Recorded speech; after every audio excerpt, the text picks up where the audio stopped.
Chers amis, bienvenue et vous avez à l'évidence été prévenus du fait que nous vivons, ce qui ne vous aura pas échappé, une journée particulière. À mille égards, je fais d'abord allusion bien entendu au match de foot entre la Juve et Monaco, le reste étant évidemment secondaire. Il se trouve que Patrick, qui nous fait l'amitié d'être parmi nous, en dépit des charges qui pèsent sur ses épaules, sera dans 1h30 sur la scène de nos voisins du théâtre Fontaine, pour interpréter la pièce qu'il a écrite et mise en scène et qui s'appelle Silence on tourne, à laquelle bien sûr on va faire allusion au cours de cet entretien. C'est d'ailleurs, je crois, la première fois que nous recevons ici, que je reçois ici sur cette scène, un comédien qu'il est aussi, qui doit jouer juste à la sortie de cette conversation. Façon de dire qu'on apprécie beaucoup sa présence et que nous allons procéder à cette évocation, à cette rencontre autour de son œuvre, en l'abrégeant un peu compte tenu de ce que je viens de dire. Et le fait qu'on l'abrège n'a absolument rien à voir avec... tiens. Oui. Mais Philippe, il est où, Philippe? Voilà. Je ne sais pas, il est où, Philippe? Donc, je voulais vous dire donc qu'on serait obligé d'être un petit peu plus bref que d'habitude, ce qui ne m'empêchera pas de vous rappeler, peut-être avec regret, que c'est ici la dernière de nos conversations quasi mensuelles, celle donc de mai 2017. Nous en avons partagé 7 cette année, une de plus que d'habitude. Et je vous avoue que je ne sais pas encore à cette heure si nous poursuivrons la saison prochaine. Si ça ne tenait qu'à moi, je le souhaiterais ardemment. Si ça ne tenait qu'à vous, encore plus. Mais c'est à la SACD qu'il appartiendra, le moment venu, de se prononcer. Je dois dire que nous n'en avons pas encore parlé avec les personnes concernées. Vous en serez informés le moment venu, s'il y a lieu, ce que nous pouvons espérer. Pour le reste, Patrick Hautecoeur, c'est quand même un cas extrêmement singulier, puisqu'il est effectivement auteur et comédien, metteur en scène. On peut dire qu'il a une sorte de troupe avec lui, de gens qui l'accompagnent depuis longtemps, et que par ailleurs, il a écrit une pièce qui remonte maintenant à près d'un quart de siècle et qui est d'ores et déjà, je crois qu'on peut le dire, un classique du théâtre contemporain. Je veux parler de Thé à la menthe ou Thé citron. Plus pas mal d'autres que j'ai ici et qui malheureusement ne sont pas publiés sous forme livresque. Et c'est tout à fait désolant, on en parlait à l'instant, et je pense qu'il nous appartient d'essayer de faire en sorte que ces textes-là, qui sont extrêmement jubilatoires, extrêmement travaillés, extrêmement écrits, soient portés à la connaissance d'un plus grand public que les seules personnes qui fréquentent la bibliothèque de la SACD, où tout ceci, bien sûr, est dûment consigné. Et je voulais tout de suite vous poser une question d'ordre dramaturgique, si je puis dire, qui est la suivante. C'est qu'à vous lire et à voir vos spectacles, je constate l'extraordinaire précision des consignes, ce qu'on appelle les didascalies, que vous suggérez à vos interprètes et éventuellement à vos metteurs en scène, notamment en ce qui concerne la machinerie. Dans vos pièces, il y a effectivement, y compris dans Silence on tourne d'ailleurs, un certain nombre d'astuces techniques qui créent un effet comique, mais qui, pour le créer, exigent une précision absolue, à la fois du mécanisme, je pense à ce volet qui s'abat en haut de l'escalier, et aussi de la part des comédiens, parce que ça ne marche pas tout seul. Tout ça. Bon. Et Georges Feydeau était comme ça. Si vous lisez les consignes de Feydeau dans beaucoup de ses pièces, il y fait allusion avec une précision quasiment maniaque. Et alors, d'où ça vous vient, ça, cette espèce de jeu que vous organisez avec les objets? On va venir après, bien sûr, aux comédiens et à la dramaturgie. C'est-à-dire que le spectacle, pour moi, quand j'écris, il y a déjà c'est déjà très visuel. Donc, ça me paraît nécessaire d'écrire également le visuel qui va avec le texte et avec le dialogue. Donc automatiquement, je vais pour aider une prochaine production à monter mes pièces, je vais écrire, préciser un petit peu tout ce qu'il y a au niveau didascalie, au niveau des fois, moi j'aurais envie de mettre même presque la note de l'intention, parce qu'on sait que ça fait rire de faire cette note-là dans le au niveau de parler, des fois il y a des expressions, si on met les bonnes notes musicales, j'aurais presque envie de les mettre, parce que ça facilite la comédie, parce que c'est tellement un peu particulier, on peut passer à côté. Moi j'ai vu mes pièces montées par d'autres, et des fois alors ils loupent c'est moi qui fais ça? Oh la vache. Je sais pas, oui, c'est moi, oui. Ils loupent l'effet parce que ils sont pas soit dans le bon rythme, soit dans la bonne tonalité, ou alors ils peuvent louper un effet parce que c'est pas bien écrit au niveau de savoir ce qu'il faut faire comme mécanisme, par exemple. Donc voilà, c'est tout naturel, c'est vraiment pour aider. Alors ça me vient d'où? Je sais pas, je crois que oui, comme j'avais lu pas mal de Feydeau, je me dis tiens, lui il le fait, pourquoi pas moi? Je voudrais pas vous écraser a priori comme ça en commençant sous des rapprochements, mais Feydeau m'a paru aller de soi dans les rapprochements ou dans les devanciers conscients ou pas d'ailleurs. Et puis il y en a un autre à quoi on ne peut pas ne pas penser, et qui est Sacha Guitry, puisque Guitry n'a joué que des pièces de Guitry, montées par Guitry et écrites par Guitry. À ça s'ajoute tout ce qu'il a pu faire en matière musicale, avec ses amis, André Messager en particulier, Reynaldo Hahn, que vous aimez beaucoup, et que vous avez requis d'ailleurs pour certains de vos spectacles, Albert Wilmetz, qui était peut-être le plus grand ami, le plus intime de Sacha Guitry, qui a écrit tellement de revues et de chansons merveilleuses, et vous avez puisé dans ce répertoire-là. Ah oui, totalement, oui. Froufrou-les-Bains, c'est de ça qu'il s'agit. C'était Froufrou-les-Bains, mais ça part toujours un peu de la musique, hein, ça il faut quand même avouer. Hein.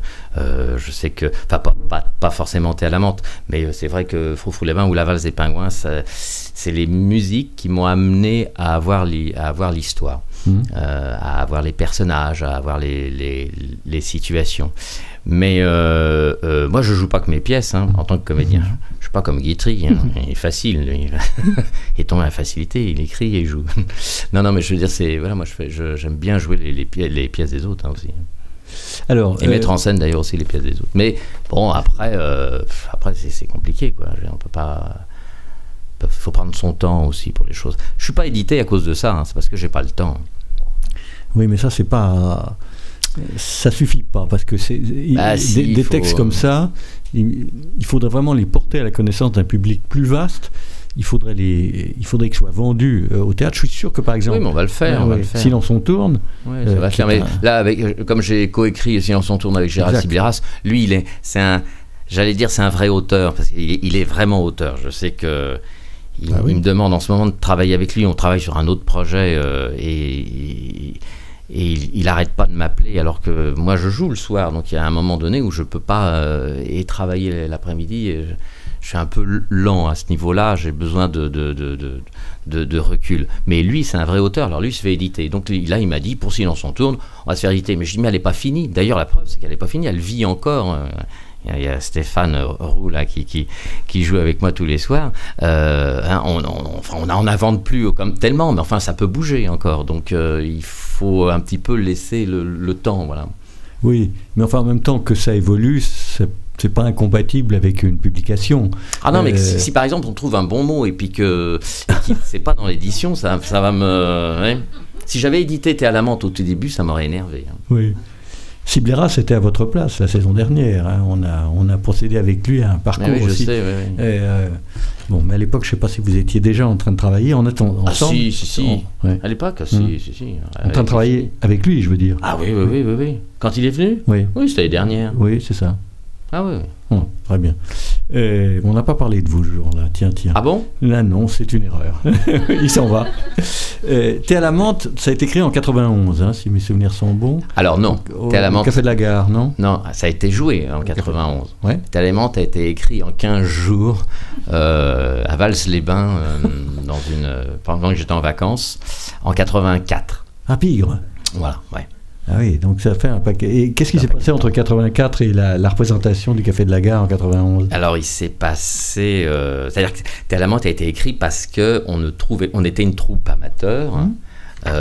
Bon, moi, je voulais quand même en faire ce métier, mais en tant que comédien, pas du tout en tant qu'auteur. D'ailleurs, j'avais pas écrit... j'avais pas un carnet avec des notes et tout ça. C'était pas mon truc. Ce que j'écrivais, c'était rien d'ailleurs, j'écrivais rien. J'écrivais à ma mère de temps en temps, mais bon, c'est autre chose. Mais non, j'écrivais pas. Et on trouvait pas de pièces dans la troupe amateur, on trouvait pas de pièces au même nombre de personnages, de femmes et d'hommes qui correspondaient à... On n'arrivait pas. On était au mois de juin, et les troupes amateurs répètent toute l'année pour jouer 1-2 fois à la fin de l'année. Donc il nous fallait une pièce en septembre. Et moi j'ai dit comme ça à la cantonade, je dis je vais vous l'écrire la pièce comme ça. Ils m'ont dit d'accord. Bon, je me dis merde. Et j'étais après je me suis retrouvé place des Vosges comme ça. Je dis qu'est-ce que je pourrais écrire quand même. Et je me disais que il fallait que j'écrive quelque chose que je connaisse bien, un milieu que je connaisse bien. Et bon, alors je travaillais chez Paul Beucher, alors le milieu de la musique, la vente, tout ça, c'était pas très intéressant. Enfin, peut-être qu'il y a quelque chose à faire. Et donc, j'ai eu l'idée d'écrire ce qu'on vivait sur un an, de le faire sur 1h30. C'est-à-dire qu'on répétait. C'était des problèmes sans nom. On n'était pas bons. Enfin, je veux dire, les comédiens, c'était catastrophique. Et après, on jouait 2 fois, 2 représentations. Donc moi j'ai dit tiens, je vais récupérer toutes les conneries qu'on fait sans le savoir pendant un an. Et puis après la représentation en théâtre amateur, c'est catastrophique. Je crois que Théâtre Amante, c'est 10% de ce que j'ai vécu. Il y a des trucs énormes que j'ai vécu. J'ai vécu des gens qui montaient sur scène, qui n'étaient pas dans la pièce. Oui, parce que c'était dans les festivals et ils se trompaient, ils pensaient passer enfin des trucs. Donc alors après il y avait des choses qu'on pouvait pas tellement mettre en spectacle parce que ça passait pas. Il fallait vraiment. Donc voilà. Donc Théâtre Amante, je l'ai coécrit aussi avec mon ex-femme à l'époque. Tous les deux, on a écrit ça comme ça, mais pour se marrer. On l'avait même pas déclaré. On s'appelait, je m'appelais Patrick Marlis. Une pièce de Patrick Marlis parce que pour les copains, j'avais dit tiens, j'ai trouvé cette pièce-là, qu'est-ce que vous en pensez? Ils m'ont dit oui, j'ai dit c'est moi. Voilà, donc voilà. Et on l'a montée, on a travaillé pendant un an. On était déjà 12 parce que il fallait faire, la compagnie, il fallait qu'elle vive. Et on l'a joué. Et on l'a joué à Villeroy dans un petit village. C'était mon oncle qui tenait la salle des fêtes. Il était à la mairie. C'était un village, il n'y avait même pas 500 habitants, je crois. Et mon oncle m'a dit ça te dérange pas si je viens avec le maire la veille à la répétition générale pour voir ce que ça donne? Je lui dis oui. Et donc on se retrouve dans cette salle des fêtes qui était énorme, c'est une grande salle des fêtes. Et les sièges n'étaient pas mis, ils étaient dans le fond comme ça. Et c'était froid, il y avait des néons comme ça. Et il y a mon oncle qui s'est assis avec le maire qui était fermier, qui est venu donc en botte, et ils sont assis tous les deux là comme ça, voilà, et nous on a joué, et pendant 1h30, ils n'ont pas décroché, ils étaient comme ça. Et c'était la première fois qu'on jouait on avait des spectateurs, et donc nous on se dit ils n'ont pas rigolé. De toute façon c'est difficile quand même, ça pouvait pas forcément marcher, il fallait du monde, mais même peu importe. Donc je dis je vais le voir et je lui dis ça alors il me dit c'est bien. Je lui dis mais t'as pas rigolé? Il me dit on voulait pas vous déranger. Et le lendemain on a joué et là je me suis dit on tient à quelque chose quand même. Je me suis dit il y a quelque chose, mais moi j'étais qu'amateur donc je savais pas. Donc on a fait des festivals. On a remporté tous les prix en festival. Je me rappelle, on est allé à Marseille, on a fait la Bretagne, tout ça, plein de festivals, une 15aine de représentations, et ça s'est arrêté. Parce qu'il n'y avait plus rien derrière. Qu'est-ce que vous voulez que je fasse? Moi, je ne pouvais même pas aller sur Paris, etc. Bon, je vais vous la faire courte. J'ai rencontré quelqu'un, mon ami Jean-Pierre Lazzarini, qui malheureusement n'est plus avec nous aujourd'hui, qui m'a dit, moi je connais quelqu'un à Avignon, qui a un théâtre, on peut faire Avignon. J'ai dit, mais tu ne te rends pas compte, Avignon, c'est énorme. Voilà. On a fait Avignon en 90. J'ai rencontré un animateur de radio qui m'a dit « Oh, il faudrait faire un théâtre sur Paris ». Je ne me rends pas compte. Et on est arrivé au Café de la Gare. Je vais quand même vous raconter l'anecdote, j'en ai pour 2 minutes. Mais non. Mon ami Jean-Pierre Lazzerni, il était marchand de tapis. Il vendait des tapis, et donc pour vendre des tapis, on chine. C'est-à-dire après, j'ai travaillé avec lui, il fallait bien bosser. Et donc on chinait, on prenait on prenait le bottin et on appelait les pharmaciens. Allô, on a des tapis à vendre, etc. Et il me dit, on va faire la même chose avec les théâtres. Donc il prend le pariscope et il commence. Athénée. Allô, voilà. Et on fait tous les théâtres. Bouffe du Nord. Allô, et on tombe sur la Caisse. Non, mais moi je savais même pas, on savait même rien du tout. Hein. Et on arrive au C, je n'ai pas été plus loin, parce qu'on arrive au C, Café de la Gare, je fais allô, etc. Et le mec, au bout du film, me dit « Oh non, ici, ils montrent que leurs pièces, non, Romain Bouteille, Philippe Manès, tout ça, ils montrent que leurs pièces, non, ça, on fait pas. » Bon. Et comme le Café de la Gare était quelque chose quand même qui nous touchait avec Jean-Pierre, on était vraiment sensibles, je lui ai dit, bon, je fais comme ça, j'avais le téléphone, avant de raccrocher, c'était les vieux téléphones, on raccrochait comme ça, je lui fais, loupé comme ça. Et au moment de raccrocher, j'entends, allô. Alors je reprends le téléphone, et je dis oui, il me dit, mais c'est quoi votre pièce? Alors je lui dis, c'était à la menthe au thé citron, on a joué à Avignon l'année dernière. Ah, il me dit, j'ai une copine qui joue avec vous. Oh, il me dit, attendez, je vais vous donner le numéro de Romain Bouteille, vous allez le contacter. Je l'ai appelé, je ne l'ai pas eu. Je suis tombé sur Philippe Manès et tout ça, qui m'a dit je peux vous louer la salle une soirée. Et il nous a loué le Café de la Gare. On a fait une soirée qui a été très compliquée parce qu'il y avait trop de monde. C'était notre dernière soirée. Et en plus, on a payé le Café de la Gare. Il y avait trop de monde. Alors Philippe Manès a été obligé de venir, autrement il ne serait pas venu, pour pousser les gens dans le Café de la Gare. Il s'est retrouvé coincé, il était obligé de regarder la pièce. Et à la fin, il est venu me voir en disant je vous prends. Voilà. Et on est parti, c'est parti comme ça. C'est-à-dire qu'il y a eu le téléphone et trop de monde dans la salle. Autrement. Donc maintenant, je raccroche chaque fois. Je dis, vous avez bien raccroché? Je fais. Des fois qu'il y a une bonne surprise à la fin. C'est une belle histoire, parce qu'après, vous êtes passé aux variétés. Et après, alors, Lederman est venu nous voir au Café de la Gare et il nous a mis aux variétés. Mais le Café de la Gare était vraiment la première aventure. C'est-à-dire qu'on a retrouvé une famille, c'est-à-dire qu'on est parti d'une compagnie amateur, on s'est retrouvé au Café de la Gare, qui était un peu pareil, c'est-à-dire qu'il y avait une famille. Après, avec Lederman, c'est autre chose. Ça a été du lourd. Mais ça m'a appris le métier. Hein. Et puis après, il y a eu la rencontre avec Jean-Claude Brialy. C'est là où j'ai joué d'ailleurs une pièce de Françoise Dorin, mais j'écrivais toujours pas, j'avais écrit à la menthe, pour moi ça me suffisait. Je me suis dit, je peux peut-être quand même en écrire une autre quand même. Voilà, j'étais pas dans le trip auteur. C'était moi ce que je voulais, c'était monter des spectacles. D'ailleurs, je suis très touché que vous m'ayez invité, mais pour moi, je suis toujours pas un auteur. Vous voyez ce que je veux dire? Quand je vois avec la différence avec Gérald. Alors, je me ferais engueuler par mon épouse si je disais ça, parce qu'elle me dit ça va pas, non. Et je vois les pièces, mais je me considère plutôt comme un faiseur de spectacle. Je suis plus du côté de Robert Derry que du côté de Sacha Guitry. Oui. Enfin, il a quand même écrit Branquignol, Robert Derry, entre autres. Oui, il l'a écrit, mais il l'a écrit comme... Avec sa troupe, c'est vrai. Oui, enfin, voilà, c'est ça. C'est-à-dire qu'il y a un côté quand même très troupe là-dedans. Je vois, là, Silence on tourne... alors il y avait la base, bien sûr, il y avait le texte, il y avait tout ça. Je savais l'ambiance que je voulais. Il y a toujours ça. Moi, j'ai toujours la couleur. Ça fonctionne par couleur. Donc je sais dans quelle couleur il faut aller, dans quelle direction, le rythme et tout ça. J'aime bien la précision.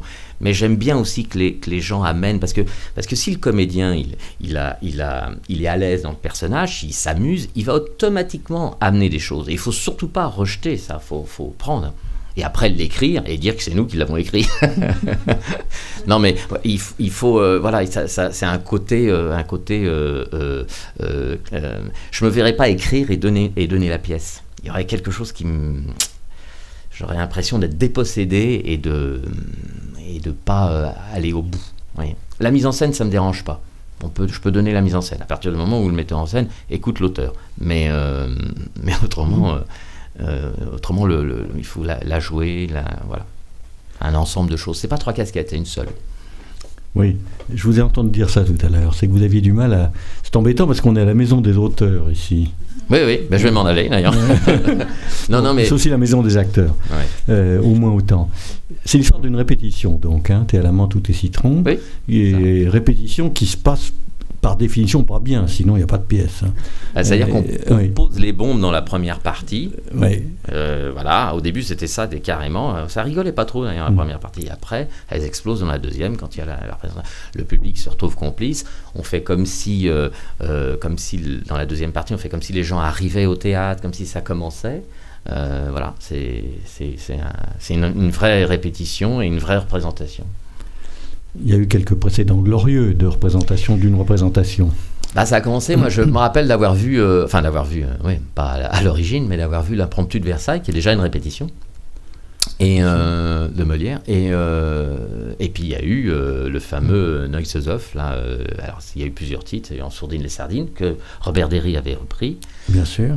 Bon alors là c'est encore, là l'histoire, il tourne, je ne sais pas si vous l'avez vu, il tourne le décor carrément, et on voit derrière le décor, ça c'est assez extraordinaire. C'est pour ça d'ailleurs que ça s'appelle Silence en... Vogel les mouettes.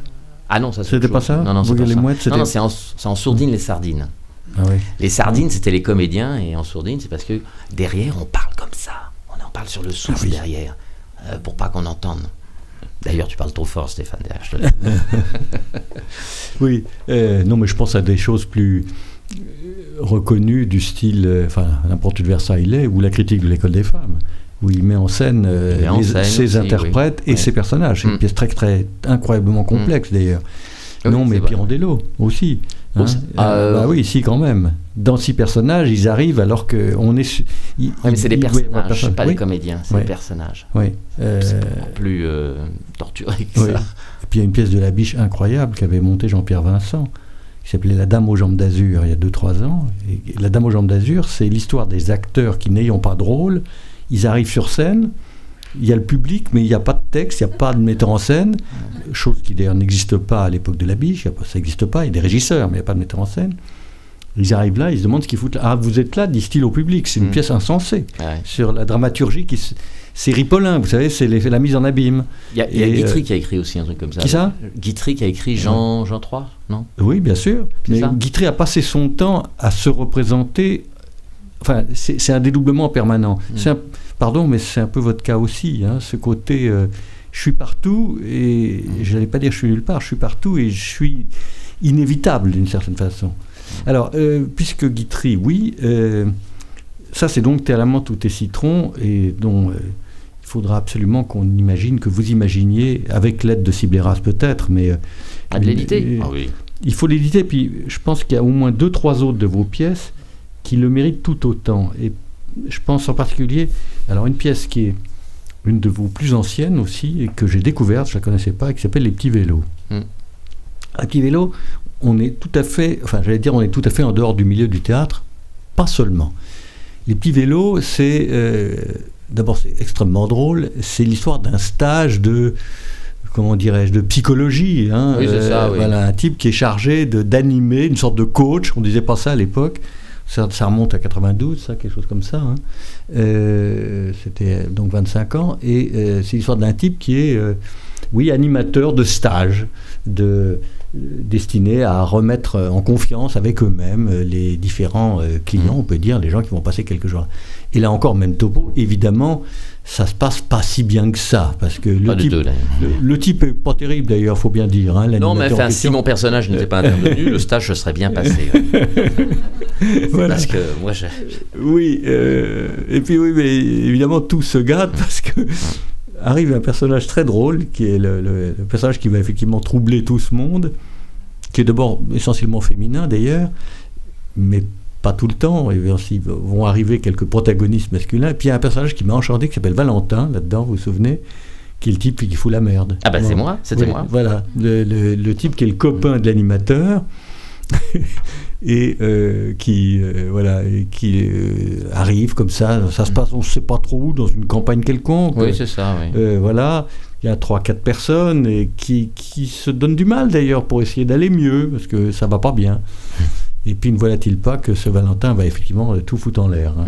Et bon, alors il exerce une drôle de profession. Il exerçait avant que d'être animateur. Il y a Oui, il est devenu animateur. Pardon, je ris tout seul, c'est idiot, mais je me souviens des répliques. Parce que avant que d'animer des stages de psychopédagogie, ou je sais pas comment il vendait des fromages de chèvre. Hein. Voilà, oui. Sa formation, c'est Gardarem Lolarzac. Bon, et puis il s'est reconverti et voilà ce qui se passe. Et alors, ça joue aussi, bien sûr, sur le quiproquo. D'ailleurs, je voudrais que on va se faire le plaisir de lire quelques répliques, parce que c'est, il faut bien le dire, absolument tordant, cette histoire-là. Par exemple, oui, celle-ci. Bon, les personnages féminins s'appellent Francine, les personnages masculins, Nicolas, Nicolas, c'est l'animateur de stage, et Valentin, c'est le copain qui a débarqué, impromptu, et qui va tout foutre par terre. Alors ça donne ceci. Chacun doit se présenter, bien entendu, dans ce genre de choses. Alors Francine parle à Valentin, le nouveau venu, pour lequel elle a un petit frémissement, alors qu'elle est par ailleurs l'épouse d'un certain Raoul, qui n'est pas très câlin. Je m'appelle Francine Berton, je fais partie du groupe de Nicolas. Valentin, moi, c'est Valentin Cigogne. Oh, comme une cigogne.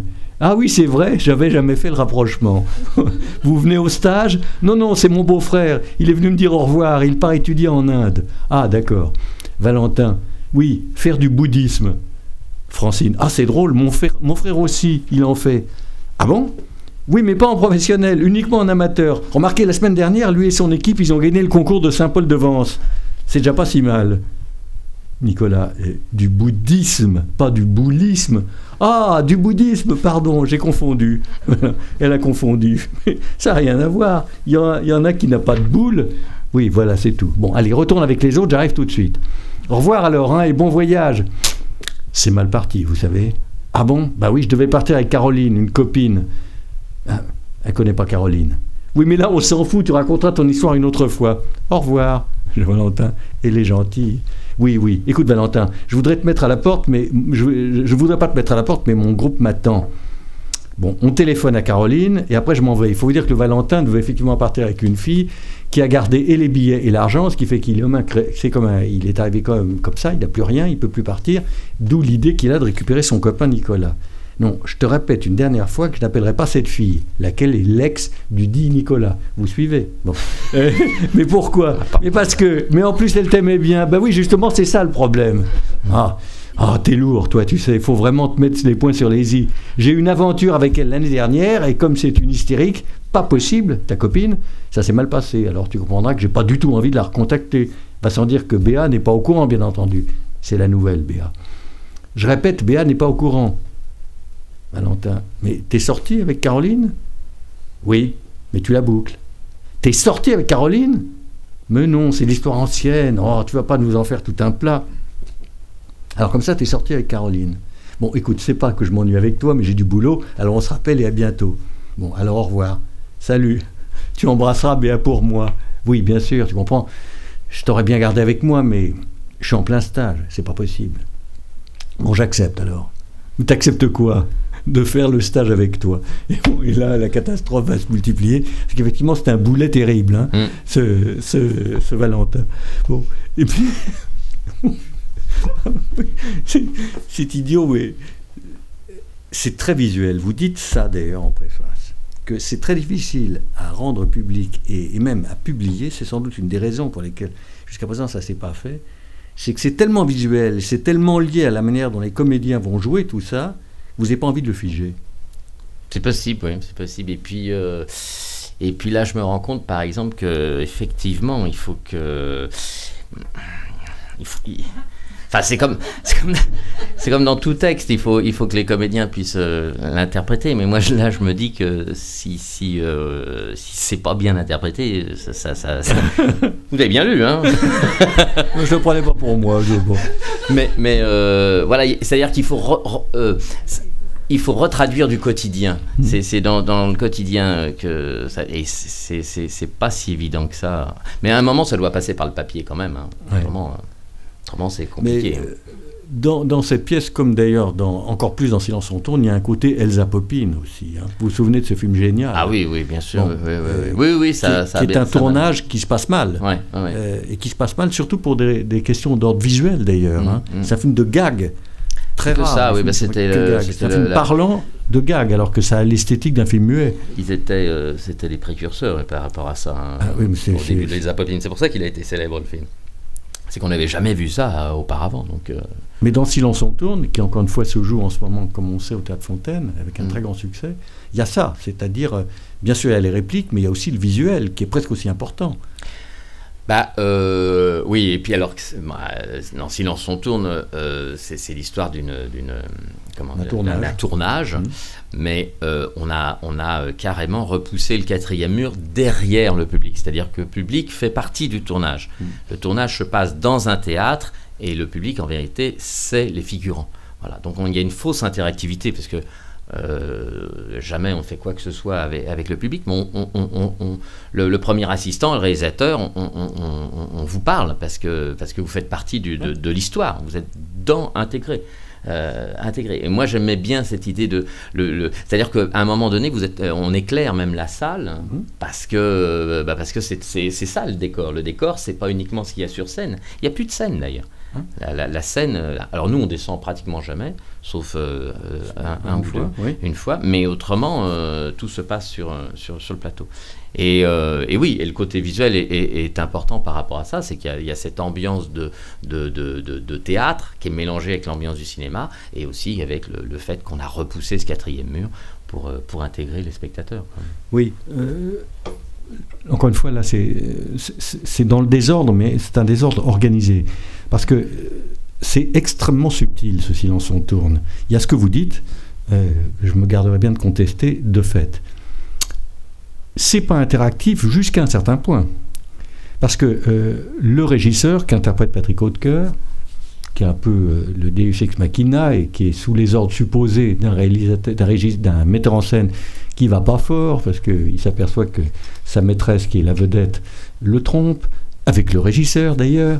À un moment, effectivement, il s'adresse, en tant que premier assistant, au public, qui est censé être le corps des figurants. Et là, vous nous entraînez dans un piège. C'est-à-dire qu'à un moment, comme ça arrive de temps en temps au théâtre, et c'est une chose que tout le monde redoute, le régisseur s'adresse au public et dit « Ah bah tiens, on a besoin d'un volontaire ». Vous avez tous connu ces scènes abominables où on se dit pourvu que ce soit pas moi, quelle horreur, on se cache, on ne sait pas très bien comment se tenir, on essaie de pas être dans le champ visuel de celui qui va peut-être vous désigner, c'est une abomination. Et là, ça ne rate pas.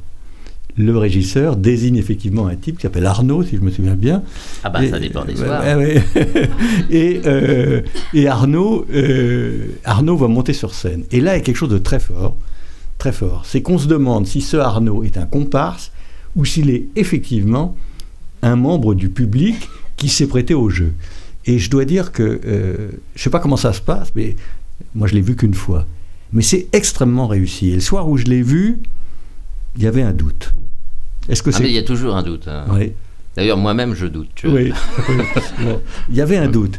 Est-ce que ce type est un comédien ? C'est mon avis, mais ça n'engage que moi. Ou est-ce que c'est effectivement un membre du public dévoué, courageux, hein, parce qu'il faut un sacré courage, d'autant qu'il a vraiment quelque chose à faire. Oh, pas grand-chose, non. Il doit dire de petites phrases. Oui, mais... on est gentil quand même avec lui. Non, oui, mais pour quelqu'un qui ne serait pas un comédien, c'est très difficile. Il faut avoir un cran incroyable pour se produire devant 250 personnes ou 300. Et, oui, mais il n'avait pas le choix.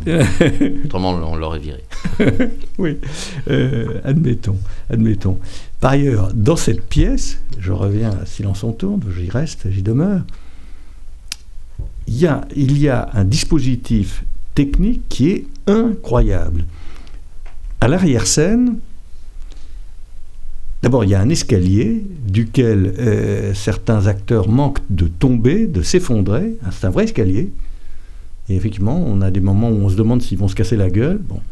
En haut de l'escalier, il y a ce fameux espèce de, je ne sais pas comment on appelle ça, d'auvent, de truc qui se bat comme ça, qui est battu par les vents et qui les cogne en plein visage.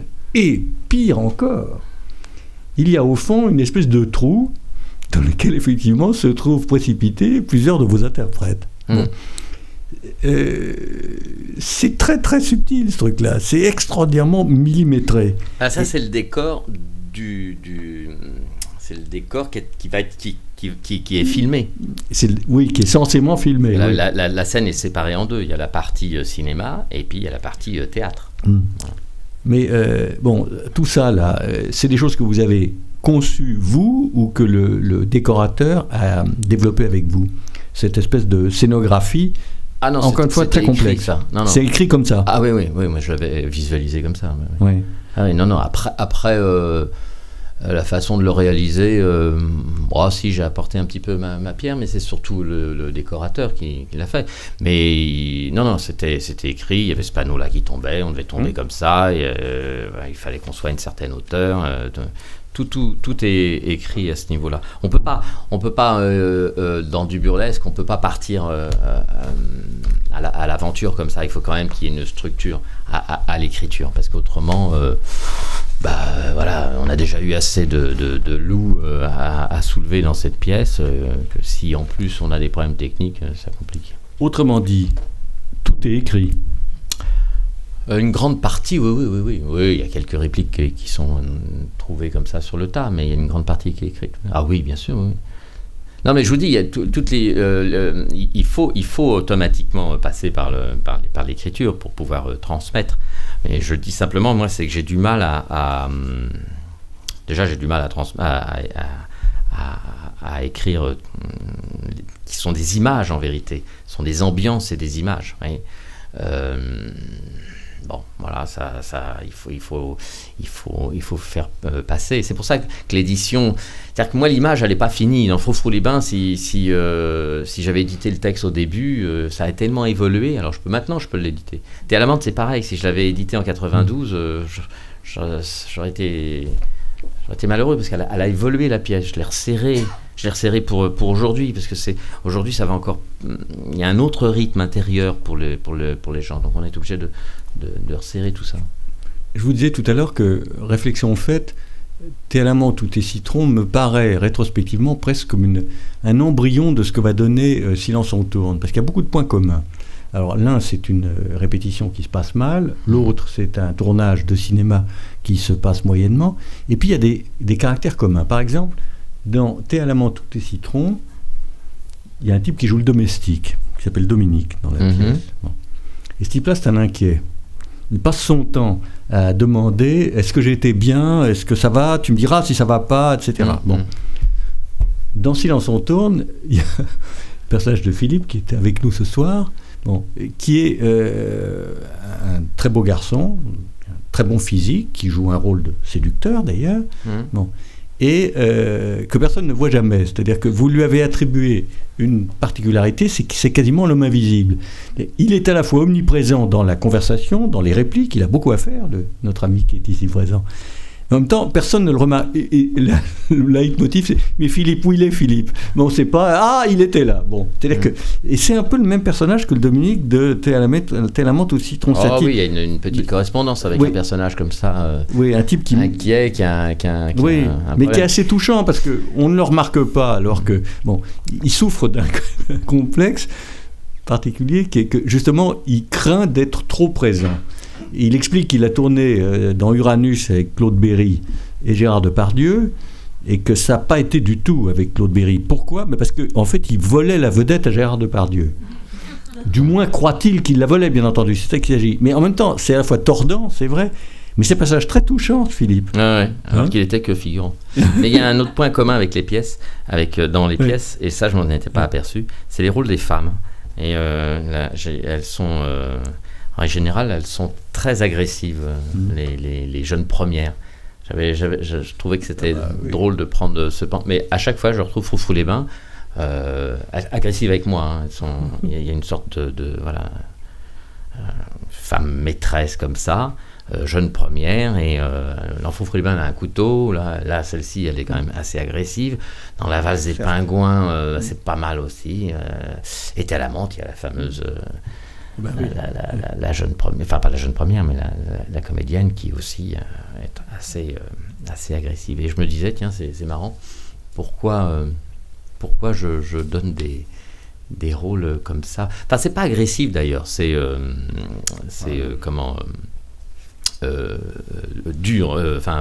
violente, voilà, je cherchais le mot. Elles sont violentes, voilà. Alors, après, on peut se dire, pourquoi, et sa mère l'a battue, ça. Non, pas du tout. C'est que je trouve que c'est beaucoup plus drôle d'avoir une jeune première, en règle générale, elles sont toujours jolies, mais jeune première, très belle, comme ça, etc. Pas de doute. Et d'avoir une réaction de violence comme ça, ça donne un contraste, et je trouvais que la comédie marchait là-dedans. Mais dans les 4 pièces là que j'ai citées, elles sont toutes violentes. Alors on va parler de musique, on va parler de Faux-Faux-les-Bains, qui a été, elle aussi, ça a été créé en 2002, si oui. je me souviens bien. Bon. Non. Je vais noter tout non, ça. mais c'est parce que c'est des versions que j'ai données à la SACD au fur et à mesure que je changeais. Oui, j'ai vu qu'il y avait plusieurs versions. Enfin, peu importe. Faux-Faux-les-Bains. Elle a été créée en 2001. Alors ça se passe dans une station thermale. Ça m'a rappelé cette comédie musicale des années 30 tellement drôle et qui avait donné un film qui ne l'était pas moins, qui était Ignace. Vous vous souvenez d'Ignace? Ça me dit quelque chose, avec Fernandel. Avec Fernandel. C'est un film de Pierre Colombier et c'est inspiré d'une opérette marseillaise, mais qui, c'est à la fois une calçonnade, c'est aussi un vaudeville militaire, chose qu'a toujours aimé jouer Fernandel, et c'est aussi, on peut dire, une comédie musicale, parce qu'il y a des passages de musique qui étaient le fait du beau-frère de Fernandel, qui sont formidables, de Jean Mance et de Casimir Oberfeld. C'est un personnage complètement oublié, mais qui mériterait qu'on revienne à lui. Et il y avait Mexicana, ça vous dit peut-être quelque chose. Enfin bref, c'est un film très très drôle et qui se déroule dans une ville de garnison. Là, c'est pas une station balnéaire, mais c'est un peu le même contexte quand même. Et comme les militaires s'ennuient, ils vont créer un spectacle, etc., etc. Encore une fois, le spectacle dans le spectacle. Et Faux-Faux-les-Bains, c'est une espèce de salut amical et admiratif à une tradition vraiment de la revue. Ça m'a fait penser à ce genre. En tout cas de l'opérette surtout. Oui. Mais c'est pareil, ça a une histoire, ça. C'est-à-dire que quand j'ai écrit Faux-Faux-les-Bains, je sortais de 2 opérettes. L'Auberge du Cheval Blanc, que j'avais fait par erreur. Enfin, pas par erreur, mais disons que je suis pas ténor, enfin, je n'ai pas de voix. Je chante juste et tout. Mais il cherchait plutôt des comédiens qui chantaient juste. Et je sortais aussi d'une autre opérette qui s'appelait Là-haut, qui a été montée à Lyon. Ça devait être en 84, 96, 97, 98. 98, c'était pendant la Coupe du Monde. On a fait un four total à Paris, d'ailleurs. Et avec Jean-Paul Lucet, c'était Théâtre et Célestin. Et j'ai jamais vécu des répétitions aussi drôles, quoi. C'était une catastrophe sans nom avec... alors j'ai dit, je vais quand même pas réécrire un Théâtre d'Amande bis avec pareil, une répétition et tout ça. J'ai dit, non, mais il faut que j'utilise ça, il y avait quelque chose à faire vraiment. Et donc j'ai eu l'idée de prendre ces airs d'opérette très connus, et puis de faire une parodie un petit peu d'opérette, à travers une histoire originale, des personnages ou en couleur et tout ça. Donc c'est parti un peu de là, avec des incidents, mais qui ne sont pas des incidents de théâtre, qui sont des incidents à travers C'est-à-dire que dès qu'ils se mettent à chanter, on a ce double regard, ce double jeu. Ils chantent, et est-ce qu'ils sont encore les personnages ? C'est pas naturel de chanter. C'est comme les comédies à couplets. C'est une convention, voilà. Mais c'est pas. Enfin, je veux dire, dans une pièce de théâtre, si on ne sait pas que ça va être chanté, et que d'un seul coup, si je me mettais à chanter là, ça serait curieux quand même comme situation. Donc, quand on chante dans une opérette, on sort de quelque part, on sort d'histoire, on sort de la dramaturgie, on sort d'un certain réalisme. Et d'un second, on se met à chanter avec un orchestre qui arrive et tout ça. Ça m'a toujours.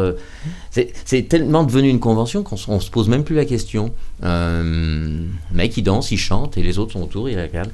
Donc c'est simple. Donc je m'étais dit, à travers les chansons, pourquoi pas mettre ce que j'ai vécu à Lyon avec cette opérette Là-haut, qui était d'ailleurs c'était très bien. On avait un orchestre de 30 musiciens, enfin, ça sonnait, ça a été bien à la fin, c'était une belle aventure. Mais c'était les répétitions qui étaient catastrophiques. Moi, je faisais un ange dans Là-haut, Et Jean-Paul Lucet, je vais raconter ça parce que c'est assez drôle. Et Jean-Paul Lucet, il faisait des claquettes, mais il n'était pas très doué, il apprenait un petit peu, donc il n'était pas un petit peu fragile. Et c'était moi, il y avait un petit nuage qui descendait comme ça, et je lui prenais ses chaussures de claquettes, parce qu'il ne pouvait pas avoir ses chaussures tout le temps sur scène. Et pendant la chanson, il faisait les siennes, il les jetait, et moi je lui donnais les siennes. Et il défaisait ses chaussures de scène, et il prenait les chaussures de claquettes, et après il faisait les claquettes. Donc ça c'était. Et à la Générale, devant tout le gratin de Lyon, c'était vraiment la première. Donc tout se passe bien, la chanson commence, il défait ses chaussures, et moi je vais pour lui donner ses chaussures de claquettes, et le petit nuage fait hop, paf, et il s'arrête, et je ne peux pas les attraper. Et l'autre en bas, il voit pas, et il continue à retirer ses pompes, et donc voilà, et je vois les régisseurs au bout là-bas comme ça, des mecs comme ça, ils tiraient comme ça, et je vois le nuage qui fait comme ça, et vraiment, j'étais monté sur un autre nuage, un faux nuage, j'avais un petit escalier, et j'étais comme ça, et je sens dans la salle que ça commence à rire, parce qu'il voit ça. Et lui, il s'en aperçoit pas, et il se retourne vers moi, il avait jeté ses pompes, il était donc en chaussettes, et il se retourne vers moi pour me demander le truc, et je lui dis, j'ai rien. Donc il a fait des claquettes en chaussettes. Et je me suis dit, mais voilà d'où est parti. Je crois que c'est cette anecdote-là qui m'a fait dire, il faut que je fasse un Froufrou-les-Bains. Enfin, il faut que je fasse une parodie d'opérette, parce que ça, c'était à pisser de rire, à vivre. Hein. Enfin, pas pour lui, mais pour nous. Voilà. Ouais, ça, c'est très Elsa Popine aussi. Hein. C'est très Elsa Popine. Ah, oui. Et d'ailleurs, j'ai mis il doit y avoir un gars qui ressemble à ça. Ouais. Alors, dans Froufrou, vous aimez bien Villemette, hein, mais je vous comprends. Et Flair c'est Caillavet, et Flair c'est De Croisset en particulier. Les extraits de Ciboulette qui sont une pure merveille. Mais moi j'ai découvert un petit peu, hein, c'est-à-dire que je ne connaissais pas avant, je connaissais comme ça, mais puis après j'ai découvert ce monde qui est quand même extraordinaire. J'ai rencontré Jacqueline Villemette, qui m'a ouvert ce monde. Alors ce qui est dommage, c'est qu'aujourd'hui, il n'y a plus d'opérette. Pourquoi ? Parce que les chansons sont là encore. Bon, elles sont un peu longues, il faudrait peut-être les couper un petit peu, mais elles sont là. Vous les avez abrégées, j'ai vu ça. Nous, on les a abrégées déjà. Mais il y a vraiment des mélodies, enfin, c'est très, c'est très beau. Il y a des trésors. Reine Douane, c'est magnifique. Hein. Merveilleux. Mais c'est le livret qui a vieilli un petit peu. C'est-à-dire qu'il faudrait pouvoir remanier tout ça, redonner un petit coup de jeune. Moi, j'en suis persuadé. Ça meurt. C'est dommage. Enfin là, là, nous, le livret, il était original, donc ça allait. Ah oui, c'est épatant tout ça. C'était donc Froufrou-les-Bains. Je regarde ma montre, ne m'en veuillez pas, mais je veux pas vous... Bon, on parle un peu de la valse des pingouins. Alors je vous emmène tous aux fontaines. Mais oui, mais ils veulent... À mon avis, ce soir, il devrait y avoir de la place. Hein. Ah oui, ça vraiment... C'est épatant. Moi, ce qui me frappe vraiment beaucoup, c'est le millimétrage de tout. De la manière dont... ça refait un peu à musique, c'est musical chez moi. C'est le côté musique qui me règle tout ça. Oui, le rythme certainement, le tempo aussi. Ouais. Parce que bien sûr, ça ne peut être qu'un tempo un peu accéléré quand même. C'est pas réaliste. Non, bien sûr. C'est pas un vrai tournage. Et c'est formidable, ça, de ce point de vue-là. Il faut dire que vos acteurs, et il en est dans cette salle, ils ont, enfin, je sais pas, c'est une vraie jubilation. On sent qu'ils sont là en éveil, et c'est un bonheur. On parle donc un peu de la valse des pingouins. Alors, dans la valse des pingouins, il y a une chose formidable, c'est que vous avez inventé un personnage qui a elle-même inventé sa propre langue, qui s'appelle Annabella. Voilà, oui. Qui avait été donc créée par Sarah Giraudot. Oui. Qui d'ailleurs avait eu Molière pour ce rôle. Et oui, elle a été... c'est un personnage qui a eu un choc dans son enfance. Elle est tombée au zoo, elle est tombée dans la fosse, pas au lion, mais au chimpanzé, et elle a vu des chimpanzés s'accoupler. Elle était jeune, ça l'a choquée. Et donc, depuis, elle parle, elle a un discours. Mais la comédienne, elle est obligée elle fait pas n'importe quoi. Moi, elle parle. En gros, ça faisait.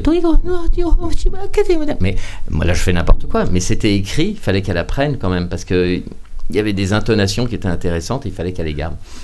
Dans la version sur laquelle j'ai travaillé, la langue inventée par la comédienne en question, par le personnage ne figure pas. C'est-à-dire que vous lui laissez carte blanche, en quelque sorte. Non, c'est parce que c'est une version, justement. Heureusement que je ne l'ai pas éditée, parce que maintenant, elle figure dans la version que j'ai. Moi, je l'ai réécrite. Voilà. Ça m'a rappelé Genousie de René de Obaldia, que nous recevions ici même au début de saison, et dans lequel il y a un personnage qui parle le genousien, puisque Genousie est un pays, et elle parle une langue que personne ne comprend, sauf son mari d'ailleurs. Donc là, même effet finalement. Vous lui avez écrit une partition, si je puis dire. C'est ça, oui. D'ailleurs, elle chante dans cette langue-là, et on avait travaillé le chant avec ces mots c'est un truc, je sais pas moi. Je ne saurais même plus ce que ça fait. Bon, et puis alors, racontez-nous ce que vous avez appelé dans cette pièce Bada. Vous vous souvenez de Bada? Les Bada, oui, c'est les bottes à déchaussage automatique. Voilà, c'est ça. Ouais. Oui, il s'agit en 2 mots de convaincre un riche investisseur potentiel d'investir dans une invention géniale qui sont donc des chaussures qui se retirent facilement. Des bottes, oui. Des bottes à déchaussement automatique. Avec la pression, oui. Voilà, c'est ça. Et moi, je peux dire, c'est que c'est pas très convaincant. Pas du tout, parce qu'au lieu de s'éjecter, la botte se resserre autour du personnage et ça fait l'effet inverse. Oui, c'est ça. Il ne peut plus s'en débarrasser. C'est-à-dire que c'est une soirée où on reçoit cet homme, justement... le comte de la Grandière. Voilà.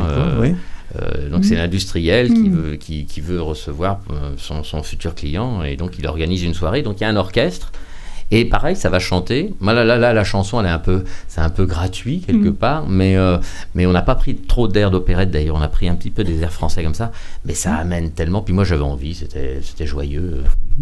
Et puis comme c'était une soirée, c'était pas aussi gratuit que ça. Enfin, je veux dire, c'était un petit peu justifié. Utiliser l'orchestre de la soirée pour faire chanter. Un petit peu, là, il y a de la musique dans Silence on tourne aussi. Et l'orchestre est utilisé aussi. Mais là, donc ils font cette soirée pour lui présenter ces fameuses Bada. Voilà. Oui. Et ça va. Et dans la soirée, il fait venir aussi il veut faire des animations. Donc il y a des artistes de music hall, mais qui étaient censés être 5-6 et ils sont plus que 2. Donc ils n'ont pas grand chose à proposer. Ils ont un gorille dans leur camionnette, mais comme il n'y a plus personne pour présenter le numéro de gorille, ils préfèrent le laisser là. Voilà, le gorille va s'échapper, va arriver sur scène. On avait fait de telle façon, on avait fait un vrai costume de gorille. C'est-à-dire que moi, je voulais pas que ça soit un gorille, où le mec il enfile le truc, puis on ne croyait pas. Non, je voulais donner l'impression, et on l'avait d'ailleurs, parce que ça durait quoi? Ça durait 2 secondes l'image. Mais les gens disaient comme ça, parce on avait rajouté des poignées comme ça, il se tenait comme ça, il rentrait dans un corps, et on avait vraiment le gorille. Et au loin, quand il arrivait, on aurait pu imaginer, surtout qu'il avait une sorte de laisse, là, on aurait pu imaginer que c'était un vrai gorille. Et d'ailleurs, ils aimaient. Bon, après, non. Après, il arrivait de foncer comme ça. Mais c'était ça, d'ailleurs je l'ai précisé ça exactement, j'allais le dire, il y a une didascalie sur le gorille et son apparence. Oui, parce que si par exemple on n'y croit pas, ça ne fonctionne pas. Moi j'ai pas, c'est vraiment, j'ai pas pris de cours, mais je me suis dit, pourquoi la comédie pourquoi un gag va être drôle et puis un autre moins drôle? Mais déjà, la première chose, c'est de croire à la situation. Voilà. Donc, si d'un seul coup, elle est sincère et qu'on y croit visuellement, il y a déjà un grand pas fait en avant. Après, il suffit de la casser ou de la décaler. Donc, j'ai précisé que le gorille, si on mettait un masque et puis un truc qui est vendu à 3 francs 6 sous, ça ne marcherait pas. Et effectivement, ça ne marcherait pas. Alors on va terminer avec Broadway nous voilà, qui va nous maintenir d'ailleurs dans la situation du théâtre, de la répétition. Par définition, chez Patrick Hautecoeur, les répétitions se passent mal, ça ne vous aura pas échappé. Là, ils ont des gros soucis parce que c'est une troupe d'amateurs qui pose sa candidature pour une tournée très improbable aux États-Unis. Et contre toute attente... C'est pas une tournée, c'est une date. Une représentation à Broadway. Une représentation dans un festival avec l'Alliance française à Broadway. Et c'est une troupe de musical amateurs. Enfin, ils font les comédies musicales. Ne voilà-t-il pas qu'ils sont sélectionnés? Et là, les ennuis commencent. Parce qu'il y a des défaillances, il y en a un, le rôle principal, il est blessé, donc il ne peut pas jouer, il faut le remplacer. Le rôle principal, il lui annonce qu'ils sont pris, ils sont tout contents. Là, j'ai vraiment fait un hommage au théâtre amateur, pas au théâtre amateur, là j'ai décalé, j'ai mis... Parce que cette pièce a une histoire, c'est-à-dire que à un moment donné, j'avais plus les droits de Télamante, en 2009. Pour des raisons que je ne vais pas rentrer dedans. Vous, l'auteur, vous n'aviez plus... Je ne pouvais plus monter ma pièce. Ah, très bien. Donc, c'est intéressant, je me suis dit, je vais écrire une autre pièce sur le même thème. Et au moment d'écrire au Broadway, donc j'en étais à la moitié, paf, les droits se sont libérés et donc j'ai laissé tomber Broadway. Mais après, 3 ans plus tard, j'ai dit, tiens, je vais la continuer. Voilà, donc on l'a continué. Pour l'instant, elle va voir le jour. C'est des troupes amateurs qui la jouent. Elle avait joué par une troupe professionnelle en Suisse. Donc je la laisse comme ça pour voir un petit peu ce qu'elle donne, pour voir comment elle est. Et donc, c'est vraiment un hommage aux amateurs. C'est-à-dire que les amateurs, ils ont cette qualité-là, c'est que ils sont passionnés. Moi, j'ai rencontré ça, c'est-à-dire qu'ils sont prêts à tuer père et mère pour faire une date, voilà. Et c'est pas l'argent qui les motive, c'est une vraie passion. Pourtant, ils sont pas. C'est pas la qualité qui les étouffe. Il y en aurait là, je dirais, ils sont pas. Mais ils font ça avec tellement d'amour qu'on leur pardonne tout et que quelque part il y a de quoi faire au niveau comédie. Donc là. Ils sont sélectionnés pour aller jouer à Broadway. Nous, on a failli le voir, on a failli le faire ça avec Télamante. On a été sélectionnés, on a failli être sélectionnés, on l'a pas fait. Et ils sont sélectionnés pour jouer à Broadway dans le cadre d'un échange, l'Alliance française culturelle, tout ça. Et ils sont hyper heureux. Et donc ils annoncent ça à leur camarade qui est en vélo, et donc ils entendent un grand bing bing au bout du téléphone. Le mec se casse la gueule. Et il est dans le plâtre, et bien sûr, il ne pourra pas participer à la sélection. Ils sont à 10 jours de partir, je crois. Alors, donc, soit ils annulent, soit c'est... Voilà. Mais chez eux, c'est annulé, c'est une horreur. Professionnellement, je pense, du moment que les comédiens seraient payés, ils diraient, bon, allez, tant pis, ça sera pour une prochaine fois. Avec les amateurs, non. C'est pas beau de penser comme ça. De quoi ? Non, mais ils peuvent se dire ça sera une prochaine fois. C'est-à-dire on est payé, mais il y aura une prochaine fois. Les amateurs, c'est très difficile une prochaine fois. C'est-à-dire déjà de monter une pièce, c'est difficile. Alors que les professionnels, c'est leur métier. Donc il y aura automatiquement, ils vont retrouver automatiquement une aventure qui va les amener à ça. Tandis que, je sais pas, ça a toujours été compliqué. Moi, j'ai jamais retrouvé, en tout cas, d'aventure comme ça. Et donc, ils décident de remplacer le comédien. Et ils vont se tourner vers un type qui pose sa candidature depuis des semaines et des semaines. Ouais, c'est-à-dire que c'est un type qui veut absolument jouer la comédie, faire partir de la compagnie, mais il le rejette parce qu'ils sentent que c'est pas ça. Et là, ils vont l'accepter et c'est le verre. Il s'appelle Elmer d'ailleurs. Il s'appelle Elmer. Ouais. Et il vient avec son. Ce qui est bien, c'est qu'il vient avec son univers à lui. Et son père tient des casinos, donc ils sont un peu dans un côté dans la mafia et tout ça. Voilà. Et il vient avec son garde du corps, il vient avec sa copine, et il va foutre le bordel. Et ils vont quand même partir. Il est 8h. Il est temps que vous regagniez le théâtre, là. Au moins deux des personnes qui sont là. On est désolé, mais en même temps, on est ravis que vous ayez pu passer cette heure avec nous. On n'a pas lu beaucoup, mais c'est déjà ça. Oui, puis je pense que ça... J'espère que ça donne envie. Il a fallu passer des vidéos pour le spectacle vivant. En tout cas, merci d'être venu. Non, merci à vous. On vous laisse partir sans cérémonie, parce que vous êtes dans 25 minutes.